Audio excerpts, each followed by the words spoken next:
नमस्कार दोस्तों, से राधे। आप देख रहे हैं अपना पसंदीदा चैनल एस्ट्रो अवध। मैं अंशुल त्रिपाठी, आपका ज्योतिषविद एवं वास्तु शास्त्री। मित्रों, आज हम बात करने वाले हैं बृहस्पति के गोचर की। बृहस्पति 1 मई 2024 को मेष राशि से वृष राशि पे जाने वाले हैं। ऐसे इसका प्रभाव तो 1 से लेकर 12 सभी राशियों पे पड़ रहा है, लेकिन हम यहाँ पर उन 2 राशियों को लेकर उपस्थित हुए हैं जिनका स्वामित्व बृहस्पति के पास है। इस वीडियो को देखने से कहीं न कहीं से आप इन 2 राशियों के प्रभाव के साथ साथ गोचर कैसे देखा और समझा जाता है, इसकी सहज समझ आपको प्राप्त होगी। सबसे पहले बृहस्पति लग्नेश है और 4th हाउस का स्वामी है धनु लग्न में। अब वो जा रहा है 6th हाउस में। 6th हाउस में जाने के नाते लग्न के साथ षडाष्टक स्थिति पैदा हो रही है। बृहस्पति लग्न से 6वें हुआ और बृहस्पति से लग्न 8वें हुई। वहीं पर बृहस्पति की दूसरी राशि 4थे घर में है, जहां से तीसरे और 11वें घर का संबंध बन रहा है। बृहस्पति लग्नेश होकर 6ठे घर में आया तो इस कारण से जातक को हेल्थ से संबंधित दिक्कतें हो सकती हैं, कर्ज की स्थिति बन सकती है, विवाद की स्थिति, मानसिक उत्तेजना की स्थिति बन सकती है। अब हेल्थ से संबंधित क्या दिक्कतें हो सकती हैं? बृहस्पति के पास लग्नेश का स्वामित्व है, दूसरी राशि अर्थात वृष राशि में आकर बैठा हुआ है। तो ऐसी स्थिति में या तो गले से संबंधित थायराइड आदि, टांसिल, थायराइड, गले से संबंधित दिक्कत यहां दे सकता है। औरतों को यूट्रस से संबंधित दिक्कत दे सकता है। थाई आदि में समस्या यहां पर बैठा हुआ बृहस्पति अपने इस गोचर के नाते आपको प्रभाव दे सकता है। अगर हम चौथे घर से देखें तो चौथे घर से 3 और 11 का संबंध बन रहा है। ऐसी स्थिति में अगर आपको लोन लेकर घर, गाड़ी या जमीन से संबंधित कोई कार्य करना है तो यह संयोग कहीं न कहीं से अच्छा बन रहा है। बृहस्पति के यहां आने पे आपका कॉन्फिडेंस लेवल बनेगा। जो आप विचार कर रहे थे, जो आप सोच रहे थे, वो यहां पर आने के बाद इससे आपको उस तरफ आगे बढ़ाने की स्थिति पैदा होगी। जो फाइल आपकी फंसी हुई थी, रुकी हुई थी, ये आगे बढ़ेगी, पहली चीज। दूसरी चीज, अगर बृहस्पति के इस स्थान पर उपस्थित होने पर अगर आप लोन आदि लेते हैं तो कहीं न कहीं से ये लग्नेश की रेमेडी भी हो जाएगी।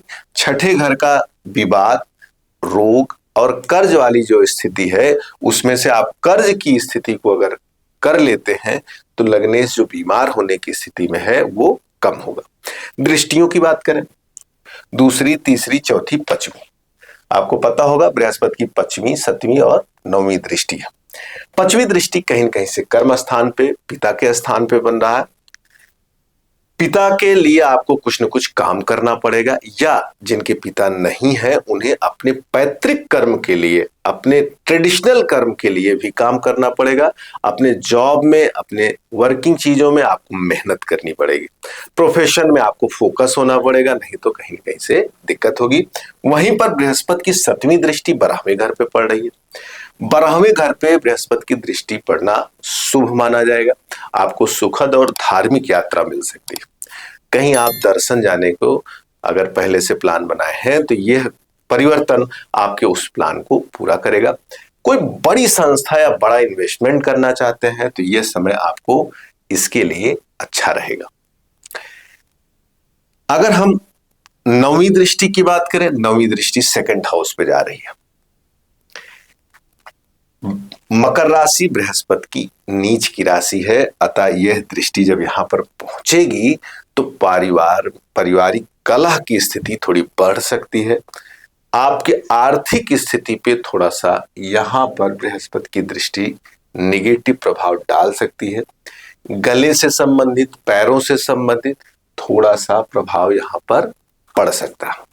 वैसे बृहस्पति की दृष्टि को गंगा जल कहा गया है। जिस हाउस पे पड़ता है उसकी वृद्धि कहीं न कहीं से वो करता है।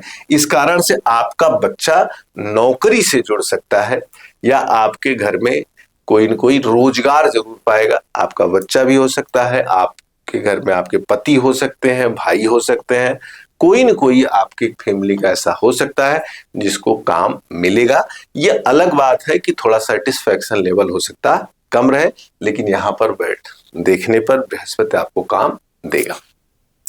आप लोगों के मन में होगा कि उपचार बता दीजिए। अगर उपचार यहाँ पर छठवें घर में बृहस्पति की बात करें तो ऐसी स्थिति में आप विष्णु सहस्त्रनाम का पाठ करें या केले के पेड़ में आप जल चढ़ाएं, तो आप देखेंगे बृहस्पति की छठे घर में जाने की जो स्थिति है धनु लग्न के लिए वो थोड़ी बेहतर होगी। अब इसी क्रम में अगर हम चले मीन लग्न की बात करें, मीन लग्न में बृहस्पति 10वें घर का और लग्न का स्वामित्व प्राप्त करेगा और सेकंड नंबर की राशि थर्ड हाउस में आती है जिसमें बृहस्पति जाएगा। यह स्थिति कहीं न कहीं से मीन लग्न के लिए उतनी खराब नहीं है। जो गोचर धनु लग्न के लिए है वो गोचर का प्रभाव उतना यहां पर मीन लग्न को नहीं देखने को मिलेगा, लेकिन वहीं पर 10th से छठे और 8वें का संयोग यह बृहस्पति बनाएगा, तो आपकी पेरेंटल प्रॉब्लम्स बढ़ सकती हैं या आपके पिता के स्वास्थ्य में थोड़ी दिक्कतें देखनी पड़ सकती है। उनको हॉस्पिटल जाना पड़ सकता है या उनसे रिलेटेड कुछ काम या आपके भाई के साथ, आपके दोस्तों के साथ, आपके पिता के नाते या आपके खुद बातचीत या व्यवहार के नाते थोड़ी सी दिक्कत यहां पर देखी जा सकती है, क्योंकि बृहस्पति 10th का स्वामी होकर जाकर अपने से छठे थर्ड हाउस में बैठ रहा है। काम में, नौकरी में थोड़ा सा विकास देगा, लेकिन पब्लिक कन्वर्सेशन, भाइयों के साथ थोड़ी सी दिक्कत यहां का बृहस्पति आपको देगा। पश्चिमी दृष्टि अगर चेक की जाए कहा जाती है दूसरा, तीसरा, चौथा, पांचवा।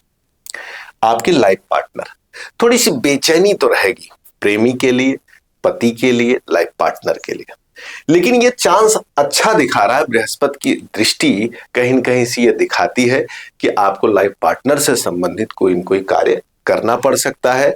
हाँ, मीन लग्न के लिए 6 नंबर की राशि 7th हाउस में आती है, तो विवाद, डाइवोर्स, झगड़ा, लड़ाई की भी स्थिति अगर रहेगी तो आप लोग शांत रहेंगे, नहीं तो यहाँ की ये दृष्टि इस चीज को थोड़ा और बढ़ा सकती है।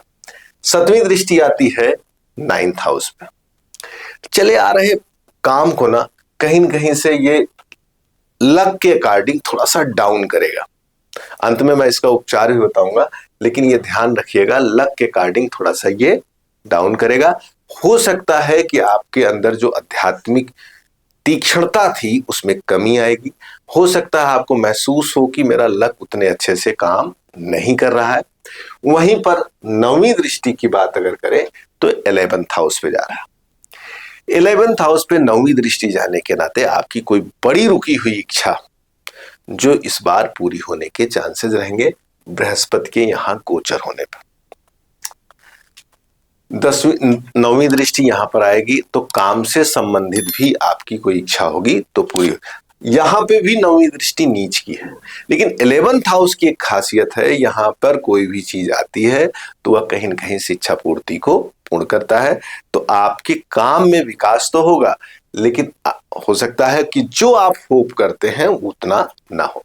तो मित्रों, यहां पर हमने धनु लग्न और मीन लग्न दोनों के होने वाले गोचर के बारे में एक संक्षिप्त चर्चा की।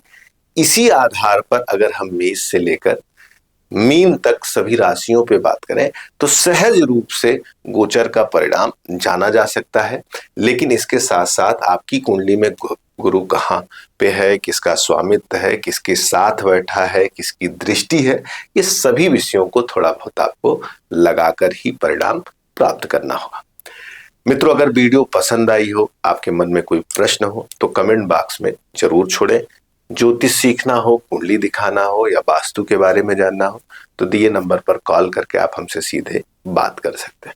नमस्कार, से राधे।